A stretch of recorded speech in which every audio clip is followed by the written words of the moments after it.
Imagine a sky so vast it swallows the horizon. Imagine the cold wind cutting through your coat, the city of Paris sprawling below like a fragile painting of rooftops and cobblestones.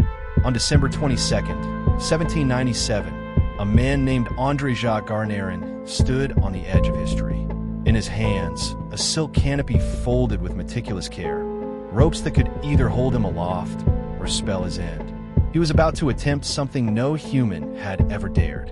The hot air balloon creaked as it rose, lifting him higher and higher into a sky painted with pale winter light. Each meter upward stretched the space between him and the world he had known. Each heartbeat roared louder than the last. The crowd below was a blur, their cheers and gasps barely reaching his ears through the gusting wind. Yet, it was not their voices that weighed on him.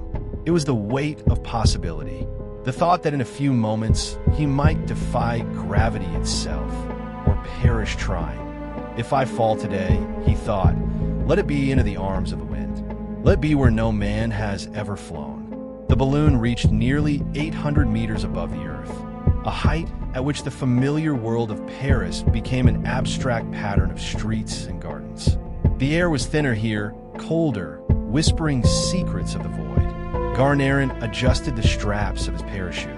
Each knot, each fold, had been checked countless times, yet he knew that no preparation could remove the element of risk. He was about to leap into the unknown. Time seemed to slow as he looked over the edge. The wind tugged at his coat and hair. The silk of the parachute glimmered faintly, catching the diffuse light of the winter morning.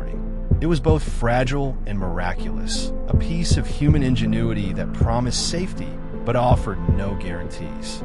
Every instinct screamed caution, but every ounce of his courage pressed forward.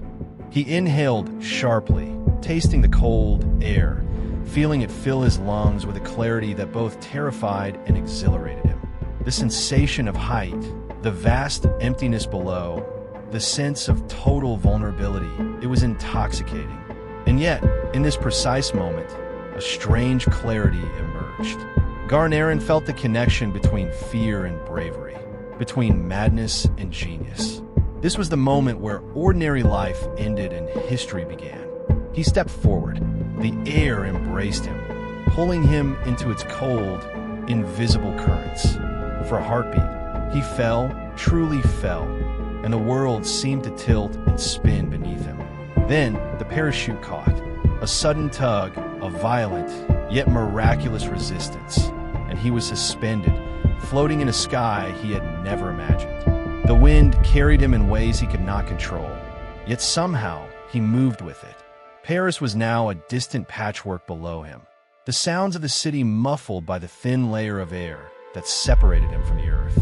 A laugh escaped his lips, a quiet, incredulous acknowledgement of the audacity of what he was doing.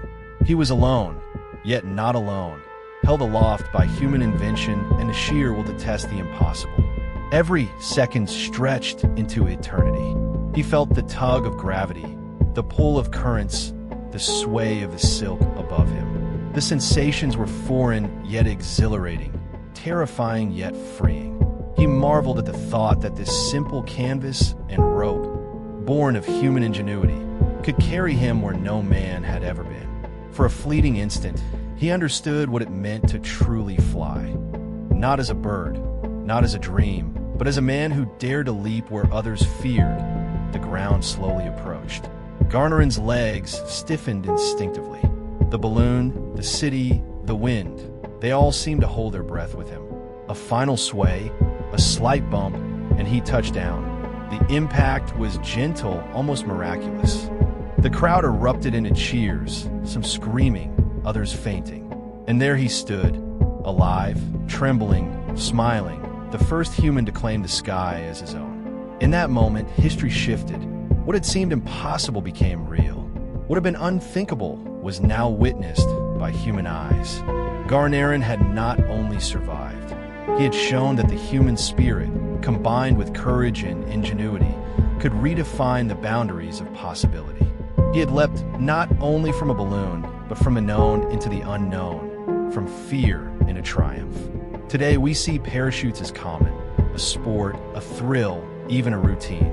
But in 1797, there was only André-Jacques Garnerin, a man, a balloon, and a silk canopy. He was the solitary pioneer in the endless sky, a figure suspended between heaven and earth, between mortality and legend. And as he walked back among the astonished crowd, he carried not just his own survival, but a new idea, a testament to human daring and imagination.